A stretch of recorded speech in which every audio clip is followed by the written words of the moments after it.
My YouTube family, welcome back to my channel tarot with Nikhita. ಇವತ್ತಿನ topic ಏನಂತಂದ್ರೆ hidden feelings of your person. ನಿಮ್ಮ ವ್ಯಕ್ತಿಯ ಬಚ್ಚಿಟ್ಟ ಭಾವನೆಗಳು ಏನಾಗುತ್ತೆ, ಅದರಿಂದ ನಿಮ್ಮಲ್ಲಿ ಏನಾದ್ರು ಬಚ್ಚಿಟ್ಟಾರ ಅವ್ರ ಭಾವನೆಗಳನ್ನು ನೋಡೋಣ ಅಂತ. ಡೀಪ್ ಫೀಲಿಂಗ್ಸ್ ಒಳಗೆ, ಸಬ್ ಕಾನ್ಷಿಯಸ್ ಒಳಗೆ ಏನಾದರೂ ಬಚ್ಚಿಟ್ಟಿದ್ರೆ ಏನಂತ. ಸೊ ಆನ್ಸರ್ಸ್ ಏನಾದ್ರು ಕೇಳ್ಕೊಂಡಂತ ಲಾಸ್ಟಿಗೆ ನೋಡೋಣ ಅಂತ. ಇದನ್ನ ಆನ್ಸರ್ ಬುಕ್ ಓರಲ್ ಕಾರ್ಡಿಂದ ನೋಡೋಣ ಅಂತ. So this is a timeless collective all signs and relationship tarot, Kannada tarot reading ಇದೆ. ಸೊ ಯೂಟ್ಯೂಬಿಗೆ ಹೋಗಿ ನಿಖಿತಾ ಟ್ಯಾರೋ ರೀಡಿಂಗ್ ಅಂತ ಹುಡುಕ್ರಿ. ಸೊ ನಿಮ್ಮ ವ್ಯಕ್ತಿಯ ಬಚ್ಚಿಟ್ಟ ಭಾವನೆಗಳು ಏನದ ಅಂತ ನೋಡ್ಬಿಡೋಣ ಅಂತಿಲ್ಲ. ಯಾವ ವ್ಯಕ್ತಿ ಬಗ್ಗೆ ನೀವು ಯೋಚನೆ ಮಾಡಿ ಬಚ್ಚಿಟ್ಟ ಭಾವನೆಗಳನ್ನು ನೋಡಬೇಕು ಅಂತ ಮಾಡಿರಿ, ಯಾರನ್ನಾರ ನೀವು ಸೆಲೆಕ್ಟ್ ಮಾಡ್ಕೊ. ನಿಮ್ಮ ಜೀವನದಾಗ ಯಾರನ್ನ ನೋಡ್ರಿ, ನೋ ಪ್ರಾಬ್ಲಮ್ ಇದೆ. ಓಕೆ, ಯಾಕಂದ್ರೆ ರಿಲೇಷನ್ಶಿಪ್ ಟ್ಯಾರೋ ಅಂದಮೇಲೆ ಎಲ್ಲ ಥರದ ರಿಲೇಷನ್ಶಿಪ್ಪನ್ನು ನಾವಿಲ್ಲೇ ತೊಗೋಬೇಕಾಗತ್ತೆ.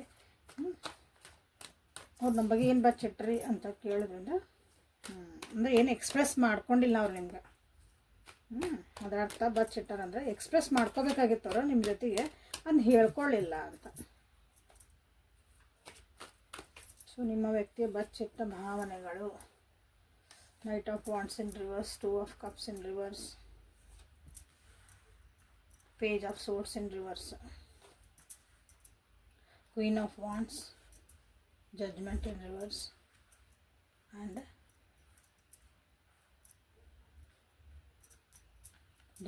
strength. 8 number, 20 number, 2, 11, 13,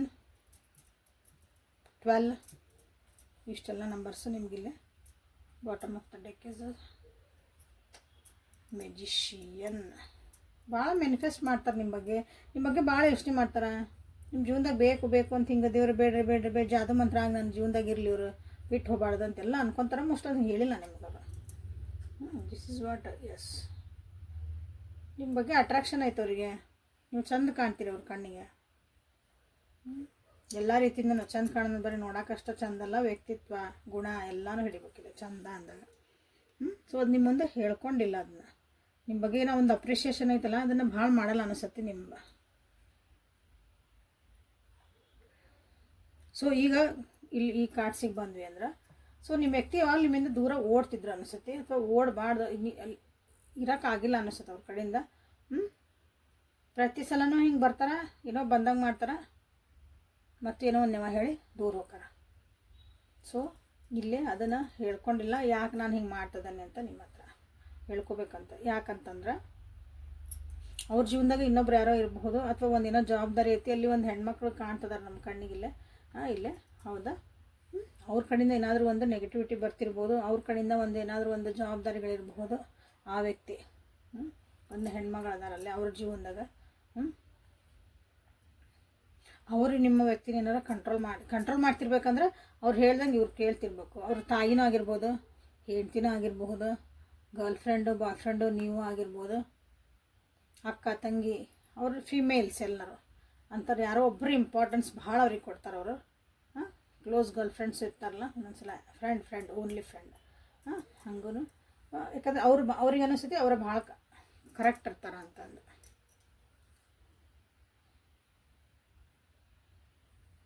ಅವ್ರು ಹೇಳಿದ್ದೆಲ್ಲ ಕರೆಕ್ಟ್ ಆಕತಿ.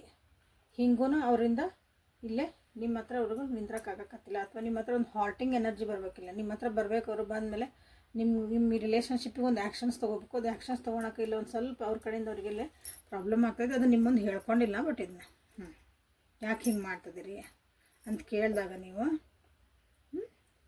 ನಿಮ್ಮ ವ್ಯಕ್ತಿಗೆ ಇದನ್ನು ಹೇಳೋಕ್ಕಾಗಲ್ಲ. ಸೊ ಇಲ್ಲಿ ಒಂದು ನೆಗೆಟಿವಿಟಿ ಎನರ್ಜಿ ಏನಾಯ್ತಲ್ಲ ಅವ್ರನ್ನ ಕಂಟ್ರೋಲ್ ಮಾಡ್ತಾ ಇರ್ತದೆ.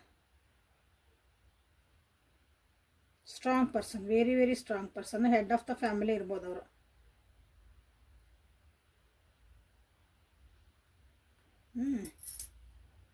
ಸೊ ಇಲ್ಲಿ ಕೆಲವೊಬ್ರಿಗೆ ಏನಂದ್ರೆ ಈಗ ಸದ್ಯ ಪರಿಸ್ಥಿತಿ, ಕೆಲವೊಬ್ಬರಿಗೆ ಇಲ್ಲಿ ಸದ್ಯ ಪರಿಸ್ಥಿತಿ ಮೋಸ್ಟ್ ಆಫ್ ದಮ್ಮಿಗೆ ಭಾಳ ಪ್ರೀತಿ ಐತಿ, ಬಟ್ ಅದನ್ನು ಹೇಳ್ಕೊಳಕ್ಕಾಗೇ ಇಲ್ಲ.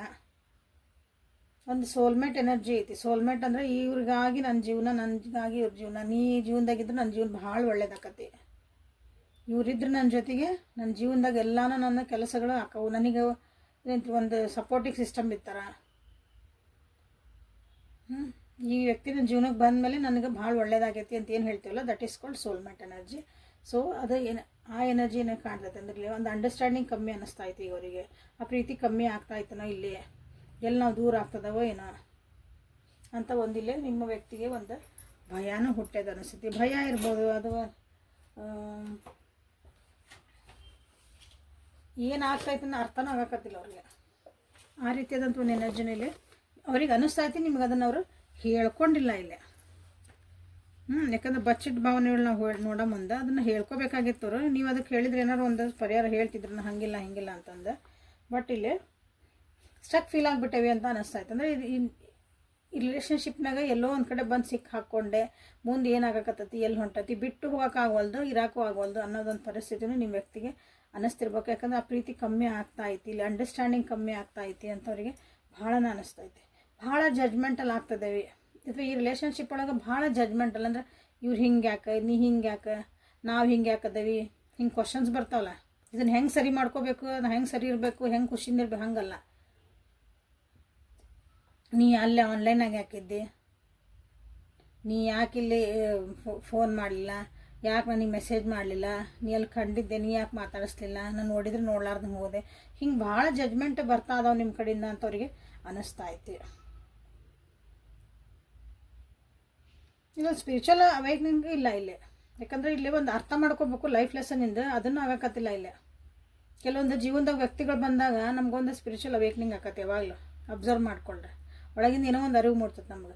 ಅದನ್ನು ಸಹ ಆಗಕತ್ತಿಲ್ಲ ಇಲ್ಲಿ. ಸೊ ಹಾಗಾಗಿ ಅವರು ಅದನ್ನು ಬ್ಯಾಲೆನ್ಸ್ ಮಾಡ್ಕೊಳಕ್ಕೆ ಆಗಕತ್ತಿಲ್ಲ ಅವ್ರ ಕೈಯಿಂದ. ಅದಕ್ಕೂ ಇಲ್ಲಿ ವ್ಯಕ್ತಿನಾಗಿರ ಅದನ್ನು ನಿಮ್ಮ ಕಡೆ ಹೇಳ್ಕೊಳಕ್ಕೂ ಆಗವಲ್ದು ಅವ್ರ ಕೈಯಿಂದ. ಅಂಥದ್ದೊಂದು ಪರಿಸ್ಥಿತಿಯಾಗ ಸಿಕ್ಕಿ ಹಾಕೊಂಡಾರ. ಸೆಟ್ ಮಾಡ್ತಿರ್ಬೇಕು ನೋಡ್ರಿ ಭಾಳ ಜನ ಇಲ್ಲಿ. ಅವ್ರ ಕಡೆಯಿಂದ ಬರೀ ನೆಗೆಟಿವ್ ಥಾಟ್ಸ ಬರ್ತಿರ್ಬೇಕು. ಕೆಲವೊಂದು ವಿಷಯಗಳನ್ನು ಅವ್ರು ಮರೆಯೋಕೆ ಆಗಕತ್ತಿಲ್ಲ ಅಥವಾ ಮುಂದೆ ಹೋಗೋಕ್ಕೂ ಆಗಕತ್ತಿಲ್ಲ. ಹಂಗೂ ಅದರಲ್ಲಿ ಅದನ್ನು ಬಾಯಿ ಬಿಟ್ಟು ಹೇಳಿದರೆ ಅದಕ್ಕೆ ಏನಾರು ಪರಿಹಾರ ಸಿಗ್ಬೋದಾ. ಬಟ್ ಇಲ್ಲಿ ಬಾಯಿ ಬಿಟ್ಟು ಹೇಳೇ ಇಲ್ಲ ಅಂದಾಗ ಮತ್ತು ಅವರು ಅಲ್ಲಿ ಸ್ಟ್ರಕ್ ಫೀಲ್ 100% ಅದು ಸ್ಟ್ರಕ್ ಫೀಲ್ ಆಗೋದ. ಇಲ್ಲಿ ಕೆಲವೊಬ್ರು ಹೆಂಗಂದ್ರೆ ಬೇರೆ ಏನಂತಾರ ಅಂತ ಅದಕ್ಕೂ ಹೆದರ್ತಾರೆ. ಇಲ್ಲಿ ಬೇರೆ ಏನಂತಾರೋ ಏನೋ, ಹೆಂಗೆ ಅಂತಾರೋ ಏನೋ. ಅದಕ್ಕೂ ತಮ್ಮದಾದಂಥ ಒಂದು ಸ್ವಂತ ಒಂದು ಯೋಚನೆನೂ ಬರಲ್ಲ ಮುಂದೆ. ತಮಗಾಗಿ ಒಂದು ಅರಿವು ಇಲ್ಲ. ಯಾರು ಹೇಳಿದ ಮತ್ತು ಕೇಳೋಷ್ಟು ಒಂದು ಇದನ್ನು ಆಗವಲ್ದು ಅವರಿಗೆ. ಕನ್ಫ್ಯೂಷನ್ ಒಳಗದಾರ ಅವ್ರು ಏನು ಮಾಡ್ಬೇಕು ಅನ್ನೋದು. ಸೊ ಬಟ್ ಏನಾಕತ್ತೆ ಅಂದ್ರೆ ಮುಂದೆ ಒಂದಿನ ಅವರಿಗೆ ಸ್ವಲ್ಪ ಟೈಮ್ ಕೊಡ್ಬೇಕಾಗತ್ತೆ. ನೀವು ಇದನ್ನೆಲ್ಲ ತಾವಾಗಿ ಅವ್ರು ಅನ್ಫೋಲ್ಡ್ ಮಾಡಿಕೊಂಡು ಅಥವಾ ತಾವಾಗಿ ಅದನ್ನ ಅನಲೈಸ್ ಮಾಡಿಕೊಂಡು ತಮ್ಮೊಳಗೆ ತಾವು ಅದನ್ನು ರಿಯಲೈಸೇಷನ್ ಮಾಡ್ಕೋಬೇಕು. ನಾ ಏನು ಮಾಡಬೇಕು, ಮಾಡಬೇಕು, ಏನು ಯೋಚನೆ ಮಾಡಲಿ, ಹೆಂಗಿರಲಿ, ಸ್ವಲ್ಪ ಅವರಿಗೆ ಟೈಮ್ ಬೇಕಾಕತಿ. ಯಾಕಂದ್ರೆ ಒಂದಿನ ಮುಂದೆ ಅವರಿಗೆ ಅರ್ಥ ಆಕತಿ. ಓಕೆ, ಆ ಸ್ಟ್ರೆಂತ್ ಅವರು ಗಳಿಸ್ಕೊತಾರೆ, ಇಲ್ಲ ಅನ್ನಂಗಿಲ್ಲ. ಓಕೆ, ಸೊ ಇದೆಲ್ಲ ನಿಮ್ಮ ವ್ಯಕ್ತಿ ಬಚ್ಚಿಟ್ಟಾರ ನಿಮ್ಮ ಈ ಒಂದು ರಿಲೇಷನ್ಶಿಪ್ ಒಳಗತ್ತು, ನಿಮ್ಮ ಒಂದು ಜೀವನದೊಳಗತ್ತು. ಅವ್ರ ಜೀವನದಾಗೂ ಇರ್ಬೋದು. ಎಷ್ಟೋ ವಿಷಯಗಳನ್ನ ಅವರು ಓಪನ್ ಆಗಿ, ಯಾಕಂದ್ರೆ ಏನು ಅಂದ್ಬಿಡ್ತಾರೋ ಹೇಳಿದ್ರೆ ನನಗೆ ಹಿಂಗೆ ಅನ್ನಿಸ್ತಾ ಇತ್ತು ನೋಡಿ, ಏನು ಮಾಡಲಿ ಅಂದ್ರೆ ನೀವೇನು ಅಂದ್ಬಿಡ್ತೀರ ಎದುರಿಗಿರೋರು. ಅದಕ್ಕೆ ಏನೋ ಜಡ್ಜ್ ಮಾಡಿಬಿಟ್ರೆ, ಅಯ್ಯೋ ನೀ ಹಿಂಗದಿಲ್ಲ, ಹಿಂಗೆ ಅಷ್ಟು ಆಗಲ್ಲ ನಿನಗೆ, ಅಯ್ಯೋ ಇಷ್ಟು ದೊಡ್ಡರಾಗಿರಿ, ಹಿಂಗೆ ಇಷ್ಟ ಆಗಲ್ಲ ನಿನಗೆ, ಇದು ಅರ್ಥ ಆಗಲಿಲ್ಲ ಅಂತ ಹಿಂಗೆ ಅಂದ್ಬಿಟ್ರೆ ಅದಕ್ಕೆ ಭಯ ಪಡಕತ್ತಾರೆ ಈ ವ್ಯಕ್ತಿ. ಜಡ್ಜ್ಮೆಂಟಲ್ಲಿ ಯಾರು ಏನು ಅಂದ್ಬಿಟ್ರೆ ಅನ್ನೋದು ಅದೊಂದು ಐತಿ. ಹಂಗಾಗಿ ಮನಸ್ಸು ಬಿಚ್ಚಿ ಮೋಸ್ಟ್ಲಿ ಅಲ್ಲಿ ಹಿಂದೆ ಯಾರೋ ಒಬ್ರು ಹಂಗೆ ಮಾಡ್ಯಾರ ಅವರಿಗೆ. ಈಗೂ ನಿಮ್ಮ ಜೊತೆ ಅದನ್ನು ಎಕ್ಸ್ಪೆಕ್ಟೇಷನ್ ಮಾಡ್ತಾರೆ. ಅಥವಾ ಯಾರಿಗಾರ ಮುಂದೆ ನನ್ನ ಕಷ್ಟ ಹೇಳ್ಕೊಂಡ್ರೆ, ನಂದೇನೋ ಮನಸ್ಸೊಳಗೆ ಇದು ಹೇಳ್ಕೊಂಡ್ರೆ ನನಗೆ ಜಡ್ಜ್ ಮಾಡಿಬಿಡ್ತಾರೆ. ಅರ್ಥ ಮಾಡ್ಕೊಳಲ್ಲ ಇಲ್ಲಿ ಬಂದಿರೋದು, ನೀವು ಎಲ್ಲಿ ಜಡ್ಜ್ ಮಾಡ್ತೀರ ಅಂತಲೂ ಅಲ್ಲಿ ಅವ್ರಿಗೆ ಅನ್ನಿಸ್ತಾ ಐತೆ.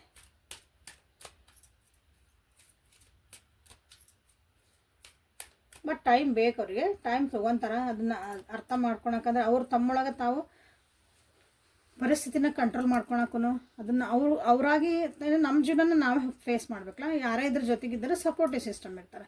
ಸೊ ನೀವು ಸಪೋರ್ಟಿವ್ ಸಿಸ್ಟಮ್ ಆಗಿರ್ರಿ ಅವರಿಗೆ. They will gain the strength. ನಿಮ್ಮ ಸಪೋರ್ಟ್ ಬೇಕಿಲ್ಲ. ಸೊ ನಿಮ್ಮ ಅತ್ತಿ ನಿಮ್ಮಿಂದ ಏನು ಬಚ್ಚಿಟ್ಟಾರ ಕೆಲವೊಂದು ವಿಷಯಗಳನ್ನ ನೋಡೋಣ ಅಂತ. ಲೈಕ್ ಮಾಡಿ, ಶೇರ್ ಮಾಡಿ, ಸಬ್ಸ್ಕ್ರೈಬ್ ಮಾಡ್ಕೊಳ್ರಿ. ಇಲ್ಲಿ ಸ್ಟ್ರೆಂತ್ ಅಂತ ನೀವಿಲ್ಲಿ ಕ್ಲೇಮ್ ಮಾಡ್ಕೊಳ್ರಿ. 222 ಅಂತ ನೀವಿಲ್ಲೇ ಕ್ಲೇಮ್ ಮಾಡ್ಬೋದು.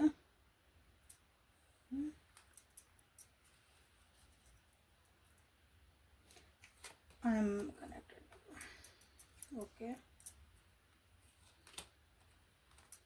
ನಿಮ್ಮ ವ್ಯಕ್ತಿಗೆ ಹೇಳಿದ್ನಲ್ಲ, ಅವ್ರು ನಿಮ್ಮಿಂದ ದೂರ ಇದ್ರೂ ಸಹ ಅವ್ರ ಸೋಲ್ ಕನೆಕ್ಷನ್ ಐತಿ. ಆತ್ಮಗಳು ನಾವು ಒಂದಾದೇವನ ನೀವು ಜೊತೆಗಿದ್ದಂಗೆ ಅವರಿಗೆ ಅನ್ನಿಸ್ತಿಲ್ಲ ಯಾವಾಗಲೂ. ಇವಾಗೂ ಸಹ ಅವ್ರು ನಿಮ್ಮ ಜೊತೆಗೆ ಇದ್ದಂಗೆ ನಿಮ್ಮ ಜೊತೆಗೆ ಒಂದು ಕನೆಕ್ಷನ್ ಐತಿ ಅಂತ ಅವರಿಗೆ ಅನಿಸ್ತತಿ. ಬಟ್ ಅದನ್ನು ಹೇಳ್ಕೊಂಡಿಲ್ಲ ಅವ್ರು ನಮ್ಮ ಮುಂದೆ. ಅವ್ರಿಗೆ ಅನಿಸ್ತತಿ, ಫೀಲ್ ಆಕತಿ, ನಿಮಗೂ ಅನಿಸಿರ್ಬೋದು. ನೀವು ಹೇಳ್ಕೊತಿರ್ಬೇಕು, ಅವ್ರು ಹೇಳ್ಕೊಂಡಿಲ್ಲ. ಯಾಕಂದ್ರೆ ನಿಮ್ಮ ಪ್ರೀತಿ ಎಷ್ಟು ಪ್ಯೂರ್ ಐತೆ ಅಂತ ಅವ್ರಿಗೆ ಗೊತ್ತೈತಿ. ಬಟ್ ಅವ್ರಿಗೆ ಅನಿಸ್ತತಿ ಒಂದೊಂದ್ಸಲ ನಾನು ಡಿಸರ್ವ್ ಮಾಡಲ್ಲ ನಾ ಈ ಪ್ರೀತಿನ. ನಾನು ಅದಕ್ಕೆ ಅಷ್ಟೊಂದು ಅರ್ಹತೆ ಇಲ್ಲ ನನಗೆ ಆ ಪ್ರೀತಿನ, ನೀವು ಕೊಡೋಂಥ ಪ್ರೀತಿನ ನನಗೆ ಅದನ್ನ ತೊಗೊಳೋಷ್ಟು ನನಗೆ ಅರ್ಹತೆ ಇಲ್ಲ ಅಂತಲೂ ಅವ್ರಿಗೆ ಅನಿಸುತ್ತೆ. ಇಲ್ಲಿ ಭಾಳ ಕಮ್ಮಿ ಮಂದಿಗೆ ಇದ್ಯಾಕೆ ಬಂದಿದೆ, ಅವ್ರ ಪ್ರೀತಿನ ನೀವು ಅಡ್ವಾಂಟೇಜ್ ತೊಗೊಂಡ್ಬಿಟ್ರೆ, ನನ್ನ ಪ್ರೀತಿನ ನೀವು ನಿಮ್ಮ ಕೆಲಸಕ್ಕಾಗಿ ಉಪಯೋಗಿಸ್ಕೊಂಡ್ರಿ. ಹಾಗಾಗಿ ಅವ್ರು ನಿಮ್ಮಿಂದ ದೂರ ಹೋಗಿರ್ಬೋದು. ಸೊ ನಿಮ್ಮನ್ನು ಮಿಸ್ ಮಾಡ್ಕೊತಾರೋ ಇಲ್ಲ ಅನ್ನಂಗಿಲ್ಲ, ಕೆಲವೊಬ್ರಿಗೆ ಅನ್ನಿಸುತ್ತೆ ಅಷ್ಟೆ. ಅದು ನೆಗೆಟಿವ್ ಥಾಟ್ ಅವ್ರದ್ದು, ನಿಮ್ಮ ಬಗ್ಗೆ ಅಲ್ಲದ. ಅಂದರೆ ಅವರಿಗೆ ಹಂಗೆ ಅನ್ನಿಸ್ತತಿ, ನೆಗೆಟಿವ್ ಥಾಟ್ ಅವ್ರಿಗೆ ಬರ್ತದೆ. ನೀವೆಲ್ಲಿ ನಿಜವಾದ ಪ್ರೀತಿ ತೋರಿಸ್ಬಿಟ್ರೆ ಅವರು ನಿಮಗೆ, ನೀವು ಅದನ್ನು ಡಿಸ್ಅಡ್ವಾಂಟೇಜ್ ತೊಗೊಂಡ್ಬಿಡ್ತೀರ ಅಂತಂದು ಅವರಿಗೆ ಅನ್ನಿಸ್ತೈತೆ. ಯಾಕಂದ್ರೆ ನೋಡ್ರಿ, ಯಾಕಂದ್ರೆ ಅವರ ತಮ್ಮ ಥಾಟ್ಸ್ ಅವೆಲ್ಲ ಅಲ್ಲಿ ಏನು ಇದ್ದಿದ್ದು ಎದುರಿಗೆ ಅಲ್ಲೇ ಅಲ್ಲ. ಬಾಯಿ ಬಿಟ್ಟು ಹೇಳಿದ್ರೆ ಏನಾರು ಆಕತಿಲ್ಲ. ಇದೇ ನೋಡ್ರಿ ಪರಿಸ್ಥಿತಿ. ಬಾಯಿ ಬಿಟ್ಟು ಹೇಳಿದ್ರೆ ಎಲ್ಲದಕ್ಕೂ ಪರಿಹಾರ ಸಿಗ್ತಿರ್ತವ. ಇಂಥರ ಜೊತೆಗೆ ಜೀವನ ಮಾಡೋದು ಭಾಳ ಕಷ್ಟ ಐತೆ. I like my freedom more than you. ಅವ್ರಿಗೆ ಫ್ರೀಡಮ್ ಬೇಕು. ಇಲ್ಲಿ ಪ್ರೀತಿಯೊಳಗೆ ಬಂದವ್ರಿಗೆ ಸಿಕ್ಕ ಹಾಕೊಂಡಂಗೆ ಅನ್ನಿಸ್ಬಿಡ್ತದೆ ಅವ್ರಿಗೆ. ಅಯ್ಯೋ ಅಂದ್ರೆ ಹೇಳಿದ್ನಲ್ಲ, ನೀವು ಎಲ್ಲಿ ನಿಮ್ಮ ಪ್ರೀತಿದವ್ರಿಂದ ನಿಮ್ಗೆ ಭಾಳ ನಿಮಗೆ ಕಾಳಜಿ ಮಾಡಕತ್ರ, ನಿಮ್ಮ ಜೊತೆ ಮೆಸೇಜ್ ಮಾತಾಡಕತ್ತೀವಿ. ಸಣ್ಣ ಸಣ್ಣವಲ್ಲ, ಈಗಿನೆಲ್ಲ ಕಾಮನ್ ಇದೆ. ಮೆಸೇಜ್ ಮಾಡು, ಕಾಲ್ ಮಾಡು, ಬ್ಲಾಕ್ ತೆಗಿ. ಫಸ್ಟ್ ಅದರಿಂದನೇ ಸ್ಟಾರ್ಟ್ ಆಗತ್ತೆ. ಎಲ್ಲಿ ನಿಮಗೆ ಭಾಳ ನಾ ಟೈಮ್ ಕೊಟ್ಬಿಟ್ರೆ ನೀವು ತಲೆ ಮ್ಯಾಗೆ ಹತ್ಕೊಂಡು ಬಿಡ್ತೀರ. ಅದನ್ನ ಎಲ್ಲಿ ಮಿಸ್ಯೂಸ್ ಮಾಡ್ಕೊತೀರೋ ಅಂತ ಭಯ. ಫರ್ಗೆಟ್ ಮಾಡ್ಕೊಡಕ್ಕೆ ನೀವೇನೋ ಅವ್ರು ಅಂದಿದ್ರಂತ ನಿಮ್ಗೆ. ಸೊ ನೀವು ಅದನ್ನು ಮಾಡಿಲ್ಲ ಅಂತಲೇ ಹೇಳ್ತಿದ್ದಾರೆ ನೋಡ್ರಿ ಕೆಲವೊಬ್ರು. ಇಟ್ಸ್ ಟೂ ಲೇಟ್ ನಾವು. ಈಗ ನೀವೇನಾರು ನಾ ಕ್ಷಮಿಸ್ತಾನೆ ಅಂದ್ರೆ ಆಗಲ್ಲ. ಎಲ್ಲ ಇದು ನಿಮ್ಮಿಂದ ಹೇಳ್ಕೊಂಡಿಲ್ಲ. ನಿಮ್ಮ ಮುಂದೆ ಎಷ್ಟೋ ಮಂದಿ ತಾವ ಯೋಚನೆ ಮಾಡ್ತಿದ್ದಾರೆ. ಯಾಕೆ ನೆಗೆಟಿವಿಟಿ ಬಂದುಬಿಟ್ಟದಲ್ಲ ತಮ್ಮದೊಳಗೆ ಮನಸ್ಸನ್ನ ಮಡ್ಕಿ ತಿನ್ನೋದಂತಾರಲ್ಲ, ಕೇಳಿರಿ ಇದನ್ನು ಪ್ರಾವರ್ಬ, ಗಾದೆ ಮಾತು, ಮನಸ್ಸನ್ನ ಮಡ್ಕಿ ತಿನ್ನೋದು. ಸೊ ಅವ್ರ ಡಿಸೈರ್ ಈ ರಿಲೇಷನ್ಶಿಪ್ನ ಜಾಸ್ತಿ ಅದಾವಂತ. ಸೊ ನೋಡ್ರಿ, ಅವ್ರ ಫ್ರೀಡಮ್ ಅವ್ರಿಗೆ ಇಷ್ಟ. ಬಟ್ ಆದ್ರೆ ಇಲ್ಲೇನು ಬಂತು, I still want you to be my love forever. ಅವ್ರು ಹೆಂಗಿದ್ರೆ ನೀವು ಅವ್ರ ಜೊತೆಗಿರಿ ಅಂತ ಬಂದತ್ತೆ. ನೀ ನನ್ನ ಜೀವನದ ಪ್ರೀತಿ ಆಗಿರಬೇಕು, ಲವ್ ಫಾರ್ ಎವರ್, ಯಾವಾಗಲೂ ನೀನೇ ಬೇಕು ಅಂತ ಹೇಳ್ತದೆ ಮನಸ್ಸು. ಬಟ್ ಅಲ್ಲೇ ಇಷ್ಟನ್ನು ಕುತ್ಕೊಂಡು ಕ್ಲಾರಿಟಿ ಮಾಡ್ಕೊಳೋ ಅಂತ ಒಂದು ಪರಿಸ್ಥಿತಿ ಇಲ್ಲ. ನೋಡಿರಿ ಹೆಂಗೆ ಮೇಂಟೈನ್ ಮಾಡ್ತೀರಿ ಅಂತಾರನ್ನ, ಹೆಂಗೆ ನೀವು ಅರ್ಥ ಮಾಡ್ಕೊತೀರಿ. ನನ್ನ ವ್ಯೂವರ್ಸ್, ದೇವ್ರು ನಿಮಗೆ ಸ್ಟ್ರೆಂತ್ ಕೊಡಲಿ first. So let us come to the next questions. ಕೇಳ್ಕೊಳ್ರಿ. ಏನಾದ್ರೆ ನಿಮ್ಗೆ ಏನಾದರೂ ಒಂದು ಆನ್ಸರ್ ಬರ್ತೈತಿ, ಕರೆಕ್ಟ್ ಕ್ಲಾರಿಟಿ ಇರೋದಂತ ಕೇಳ್ಕೊಳ್ರಿ. ಕರೆಕ್ಟ್ ಆನ್ಸರ್ ಬರ್ತದೆ ಇದನ್ನು. ಓಕೆ, ವಿಡಿಯೋ ಪಾಸ್ ಮಾಡಿನೂ ಕೇಳ್ರಿ. ಓಕೆ, ಸೊ ನನ್ನ ವ್ಯೂವರ್ಸ್ ಕ್ವಶನ್ಸ್ ಕೇಳ್ಕೊತಿದ್ದಾರೆ. ಎಲ್ಲರೂ ಡಿಫ್ರೆಂಟಾಗಿ ಕಲೆಕ್ಟಿವ್ ಆಗಿ ಎಲ್ಲರಿಗೂ ಒಂದು ಆನ್ಸರ್ ಬರೋಂಗೆ, ಅವ್ರಿಗೆ ಎಲ್ಲರಿಗೂ ಒಂದು ಸಮಾಧಾನ ಆಗಿ ಒಂದು ಡೈರೆಕ್ಷನ್ ತೋರಿಸ್ಬೇಕು ಅವರಿಗೆ. ಆ ರೀತಿಯಾದಂಥ ಒಂದು ನಮ್ಗೆ ಆನ್ಸರ್ ಬೇಕು. ಆನ್ಸರ್ ಕೊಡ್ರಿ, ಎಲ್ಲರಿಗೂ ಹೆಲ್ಪ್ಫುಲ್ ಆಗಿರ್ಬೇಕದು. Okay, let us do it. 2, 3, 1 and go. Watch your steps as you go. ನೀವು ಇವ್ರ ಜೊತೆಗೆ ಹೋಗೋ ಮುಂದೆ, ಅಥವಾ ನೀವು ಏನು ಅಂದ್ಕೊಂಡಿರಲ್ಲ, ಈ ವ್ಯಕ್ತಿ ಎಲ್ಲ ಸಾರಿ, ನಿಮ್ಮ ಮನಸ್ಸಿನಾಗ ಏನು ಕ್ವಶನ್ ಅಂದ್ಕೊಂಡಿರಲ್ಲ, ಅದಕ್ಕೆ ಏನಾದರೂ ಸ್ಟೆಪ್ಸ್ ತೊಗೊತೀರಿ. ಅದಕ್ಕೊಂದು ಏನಾದರೂ ಒಂದು ಹೋಗ್ಬೇಕಲ್ಲ, ಅದೇನೋ ಒಂದು ಕೆಲಸ ಅಂದ್ಕೊಂಡಿರ್ತೀವಿ. ಉದಾಹರಣೆ ಎಲ್ಲ ಹೋಗ್ಬೇಕು. ಸೊ ಪ್ರತಿಯೊಂದು ಹೆಜ್ಜೆನೂ ಹುಷಾರಿಂದ ವಾಚ್ ಯುವರ್ ಸ್ಟೆಪ್ಸ್. ಹುಷಾರಿಂದ ನೀವು ಏನು ಮಾಡ್ತದಾನೆ, ಮಾಡ್ತದಾನೆ.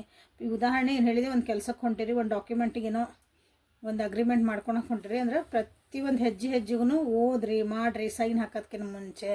ಹಂಗೆ ಇಲ್ಲಿ ನಾನು ಉದಾಹರಣೆ ಒಂದು ಕೊಟ್ಟಿದ್ದೆ. ಹಂಗೆ ನೀವು ಜೀವನದಾಗ ಯಾರ್ಯಾರು ಏನೇನು ಅಂದ್ಕೊಂಡ್ರಲ್ಲ, ಅದಕ್ಕೆ ಹುಷಾರಾಗಿ ಹೆಜ್ಜೆ ಇಡ್ರಿ ಅಂತ ನಿಮಗಿಲ್ಲಿ ಬಂದೈತಿ. So thank you for being with me. Awaken tarot with ನಿಮಗೆ ಮುಗಿಸೋಣ ಅಂತ ಹೆಲ್ಪ್ಫುಲ್ ಆಗೈತಿ ಅಂದ್ಕೊತೀನಿ. ಸೊ ಇಲ್ಲಿ ಏನು ಕ್ಲೇಮ್ ಮಾಡಿರಿ ಅಂದರೆ ಸ್ಟ್ರೆಂತ್ ಅಂತ ಮಾಡಿ ಅಂತ ಹೇಳಿದೆ. ಓಕೆ, ಯಾರಿಗೆ ಬೇಕಲ್ಲ, I still want to be my love forever ಅಂತ ನೀವು ಮಾಡ್ಕೋಬೋದು. ಅವರೇ ವ್ಯಕ್ತಿ ನಿಮ್ಮ ಜೀವನಕ್ಕೆ ಬೇಕು ಅಂದ್ರೆ. ಇಲ್ಲ ನನಗೆ ಸಾಕಾಗೈತೆ ಬ್ಯಾಡ್ ಅಂದ್ರೆ ಬೇಡ.